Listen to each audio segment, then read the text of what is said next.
Hello दोस्तों, आज हम बात करेंगे क्या शहद आपके लिए हेल्दी है। अक्सर आपने लोगों को कहते सुना होगा कि आप शुगर मत लीजिए, शुगर खाना नुकसानदायक है, शुगर के बदले आप शहद डाल लीजिए। शहद क्योंकि नेचुरल है तो वो आपके लिए बिल्कुल नुकसानदायक नहीं है, आप उसको शुगर के बदले एज ए ऑल्टरनेटिव ले सकते हैं। लेकिन क्या ये पूरी तरह से सच है और क्या हमारा पर्पस जो शुगर के बदले शहद को ले रहे हैं वो सर्व होता है? क्या है फ़ायदे, क्या है नुकसान शहद के और हमारा फाइनल वर्डिक्ट क्या है? क्या शहद को एज एन ऑल्टरनेटिव शुगर के बदले यूज़ करना चाहिए या नहीं? आज इस पर बात करेंगे। टॉपिक पर जाने से पहले जो लोग हमारे चैनल पर नए हैं उन्हें रिक्वेस्ट करूंगा कि चैनल को सब्सक्राइब करें, वीडियोस को लाइक करें, शेयर करें, फॉलो करें, कमेंट करें, पूरा देखें। टॉपिक इंपॉर्टेंट है, आपको किसी भी और चैनल पर नहीं मिलेगा, इसे एंड तक देखिएगा। चलिए शुरू करते हैं इंपॉर्टेंट वीडियो। सबसे पहले शहद में कुछ फ़ायदे हैं, इन पर बात करेंगे। शहद में कुछ एंटीऑक्सीडेंट्स होते हैं जो बॉडी में इन्फ्लेमेशन को कम करते हैं। इसमें फ्लेवोनॉइड्स और फिनोलिक कंपाउंड्स होते हैं जो कि बॉडी में फ्री रेडिकल्स जो कि नुकसान पहुंचाने वाले चार्ज कंपाउंड्स होते हैं जो कि heart disease, cancer, inflammatory condition में रिस्पॉन्सिबल होते हैं। इसको कम करने के लिए एंटी इन्फ्लेमेटरी तत्व मदद करते हैं, तो इसका फ़ायदा शहद में आपको मिल सकता है। इसके अलावा शहद आपकी नेचुरल एनर्जी को बूस्ट करता है। यदि आपकी बॉडी में एनर्जी की कमी है और आपको कोई सिंपल कार्बोहाइड्रेट चाहिए, मान लीजिए आपको दौड़ने भागने का काम या एनर्जी का काम करना है, खेलने कूदने का काम करना है, सडन इंस्टेंट एनर्जी चाहिए, वजन बढ़ाना है, तो आपके लिए डेफिनेटली ये अच्छा ऑल्टरनेटिव है। शुगर भी इस मामले में अच्छा है कि शुगर में भी आपको एनर्जी मिलती है, इसमें भी एनर्जी मिलती है, तो एनर्जी प्रोवाइडिंग फूड अच्छा है। इसके अलावा इसमें कुछ प्रीबायोटिक प्रॉपर्टीज़ है जो कि पेट के नेचुरल बैक्टीरिया के लिए अच्छे, जिससे आपके पेट की हेल्थ बेटर रहती है और हमारा पेट का नेचुरल फ्लोरा को इम्प्रूव करता है, हमारी डाइजेस्टिव ट्रैक्ट को इम्प्रूव करता है। अगर किसी व्यक्ति को एसिड रिफ्लक्स का प्रॉब्लम है तो उनके लिए भी अच्छा है। गैस्ट्राइटिस का अगर किसी को प्रॉब्लम है तो उनके लिए भी अच्छा है। शहद ऐसे लोग की थोड़ी मदद करता है, शुगर के कंपेरिजन में इन बीमारियों में ही अच्छा है।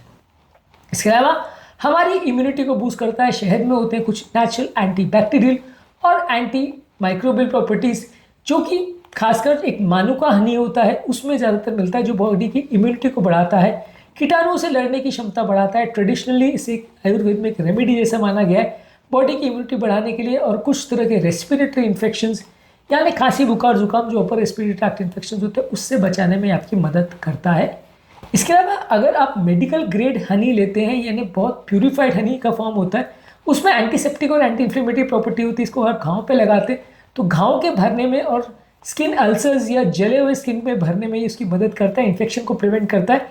और स्किन एप्लीकेशन में डायरेक्टली आप इसको यूज़ करते हैं, लेकिन शर्त इसमें ये कि शहद बिल्कुल प्योर फॉर्म में होना चाहिए, उसमें कोई इन्फेक्शन नहीं होना चाहिए। नहीं तो पता चले इन्फेक्टेड शहद जिसमें ऑलरेडी कीटाणु है उसको आपने यूज़ कर लिया तो फ़ायदे के बदले नुकसान हो गया।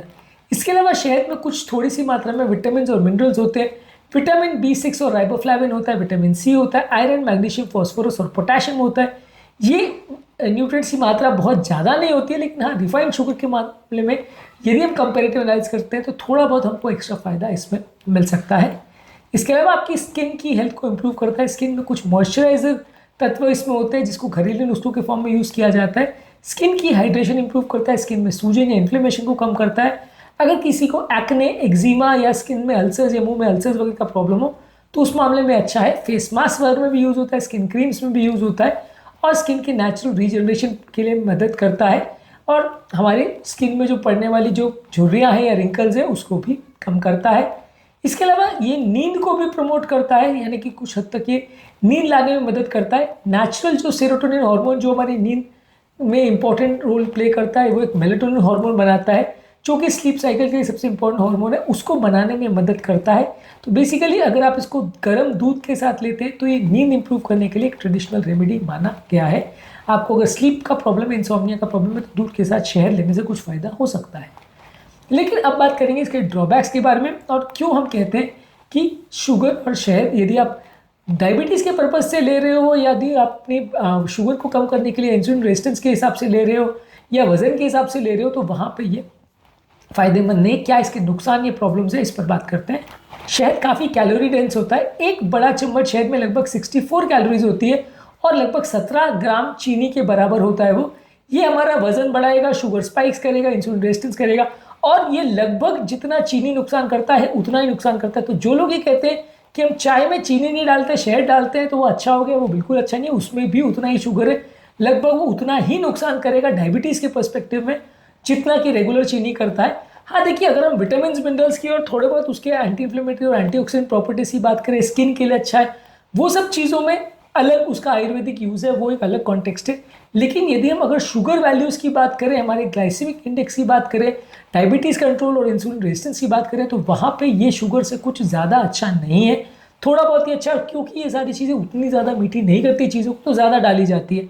मान लीजिए आप अगर शुगर को 1 चम्मच डालोगे तो शायद आपको उसके कंपैरिजन में ज़्यादा मात्रा में डालना पड़ेगा, क्योंकि कंपैरेटिवली ये उतना ज़्यादा मीठा नहीं करेगा आपको। उतना नेचुरल टेस्ट जो आपको चीनी की आदत है, आपके चाय में, आपके कॉफ़ी में अगर आपको चीनी की आदत है, उसके बदले आप शहद डालोगे तो ज़्यादा डाला जाएगा। तो जहाँ कैलोरी बचाने का पर्पज़ था, या जहाँ आपका इंसुलिन रेजिस्टेंस को कम करने का पर्पज़ था, कि आपका अगर मान लीजिए आपका ओवरऑल वजन कम करने का पर्पज़ था, तो वो चीज़ें इससे बिल्कुल सर्व नहीं होगी, क्योंकि शायद ये कुछ हद तक ज़्यादा ही खाई जाएगी, क्योंकि आपको उतना अच्छा नेचुरल टेस्ट नहीं देगा, जिसकी वजह से आपका डायबिटीज़ होने का चांस कंपेरेटिवली ज़्यादा ही होगा, कम नहीं होगा।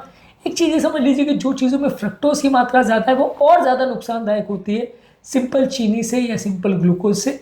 सुक्रोज जो हम नेचुरल टेबल शुगर लेते हैं उसमें 50% ग्लूकोज 50% फ्रक्टोज होता है। नेचुरल ग्लूकोज जो लेते हैं वो प्योर ग्लूकोज होता है। शहद में थोड़ी फ्रक्टोज की मात्रा ज़्यादा होती है, तो ये शुगर के मामले में चीनी से ज़्यादा नुकसानदायक है, क्योंकि फ्रक्टोज और ज़्यादा नुकसानदायक होता है। ये फैटी लिवर और बहुत सारी बीमारियां करता है, और इसको पचाना बॉडी के लिए और ज़्यादा मुश्किल होता है। ये उतना ही बॉडी को डैमेज करता है जितना अल्कोहल करता है लिवर को। तो ये काफ़ी नुकसानदायक चीज़ है, जितना ज़्यादा मात्रा में फ्रक्टोज लोगे उतना ज़्यादा नुकसान होगा। इसके अलावा हमारी डेंटल हेल्थ के लिए भी ख़राब है। दांतों में इन्फेक्शन होना, दांतों में सड़न होना, कीटाणु पड़ जाना, ये इसमें काफ़ी हो सकता है बार बार यदि हम इसको खाते हैं। लगभग वैसे ही जितना चीनी नुकसान करता है ये भी उतना नुकसान करता है। छोटे बच्चों को यूजली 1 साल से छोटे बच्चों को यूजली शहद नहीं देना चाहिए, क्योंकि शहद में मौजूद कुछ कीटाणु बोटुलिज्म टॉक्सिन कर सकते हैं, यानी क्लोस्ट्रीडियम बोटुलिज्म इसमें हो सकता है। अगर छोटे बच्चों को दिया जाए तो ये बच्चों का अगर इनमेच्योर डाइजेस्टिव सिस्टम है तो उनको बोटुलिज्म टॉक्सिसिटी कर सकता है, जो उनके लिए जानलेवा हो सकता है। तो इसलिए छोटे बच्चों को 1 साल से छोटे को नहीं देना चाहिए। कुछ लोग को इससे एलर्जी हो सकती है, जिन लोग को पॉलन ग्रेन से या मक्खियों से अगर एलर्जी है, मधुमक्खी से एलर्जी, बी से एलर्जी है, उनको डिफिकल्टी ब्रीथिंग में होना, चकत्ते पड़ जाना, स्वेलिंग हो जाना, और सेंसिटिव लोगों को एलर्जिक रिएक्शंस होने की पॉसिबिलिटी होती है शहद से। तो एलर्जी सेंसिटिव लोगों के लिए अच्छा नहीं है। देखिए, ये समझने की ज़रूरत है कि किस पर्सपेक्टिव में हम शहद को यूज़ कर रहे हैं, उसके हिसाब से डिसाइड होगा कि ये फ़ायदेमंद है, नुकसान है। स्किन पे लगाने के लिए आपको अगर इन्फेक्शंस के लिए यूज़ करना है, इन्फ्लेमेशन कम करने के लिए यूज़ करना है, फेस मास्क के लिए यूज़ करना है, स्किन को मॉइस्चराइज करना है, तो बिल्कुल आप यूज़ कर सकते हैं। फेस मास्क के साथ इसको यूज़ कर सकते हैं, कोई नुकसान नहीं है, क्योंकि स्किन में आप जो यूज़ कर रहे हो वो बॉडी के अंदर अब्जॉर्ब नहीं होता, तो आपका शुगर लेवल्स नहीं बढ़ाएगा। इसके अलावा अगर आप इसको डायबिटीज़ के लिए ले रहे हो या आप इसको चीनी के बदले ले रहे हो ये सोच के कि ये हेल्दी है, तो वो बिल्कुल हेल्दी नहीं है। उतना ही नुकसान करेगा बॉडी को जितना चीनी करेगा, वो उतना ही ज़्यादा डायबिटीज़ करेगा, उतना ही इंसुलिन रेजिस्टेंस करेगा, शायद ज़्यादा ही करेगा, और वो उतना ही आपकी ओवरऑल बॉडी के वजन बढ़ाएगा जितना कि चीनी बढ़ाएगा। इसलिए अगर आप डायबिटीज़ के पर्सपेक्टिव से ले रहे हो या अगर चीनी के बदले उसको लेने की सोच रहे हो, तो वो फ़ायदे के बदले नुकसान का सौदा हो सकता है। यदि आप उसको इन्फ्लेमेशन को कम करने के लिए या उसकी नेचुरल इंजाइमेटिक प्रॉपर्टीज है उसके लिए ले रहे हैं, एंटी इन्फ्लेमेटरी प्रॉपर्टीज़ के लिए ले रहे हैं, तो उसको रॉ फॉर्म में या बिना प्रोसेस किए हुए फॉर्म में लेना चाहिए, तो वो ज़्यादा अच्छा है। और इसको कोशिश करिए कि जितनी कम मात्रा में ले उतना ज़्यादा अच्छा है। यदि चाय, स्मूदीज, ओटमील गुड्स में आप इसको ले रहे हैं तो कोशिश करिए कम मात्रा में लीजिए। यदि आपको वज़न बढ़ाना है और एनर्जी के स्रोत के हिसाब से लेना है तो ये चीनी की तरह से आपके लिए हेल्दी है कि आप इसको चीनी के बदले ले सकते हो, वज़न बढ़ाने के लिए अच्छा है। तो यदि हम चीनी के बदले इसको ये सोच के लेते हैं कि ये डायबिटीज़ में मदद करेगा, वज़न कम करने में मदद करेगा, तो बिल्कुल उल्टा है और ये उतना फ़ायदेमंद नहीं है। उल्टा नुकसान का सौदा भी हो सकता है और चीनी से भी ज़्यादा कई बार नुकसानदायक हो सकता है। एटलीस्ट इतना मान के चलिए प्रैक्टिकल पर्पज से कि ये लगभग चीनी जैसा ही है, उससे कुछ एक्स्ट्रा फ़ायदा आपको नहीं मिलने वाला है। तो चीनी के बदले यदि आप शहद डाल रहे हो तो कुछ भी उसमें फ़ायदा नहीं है।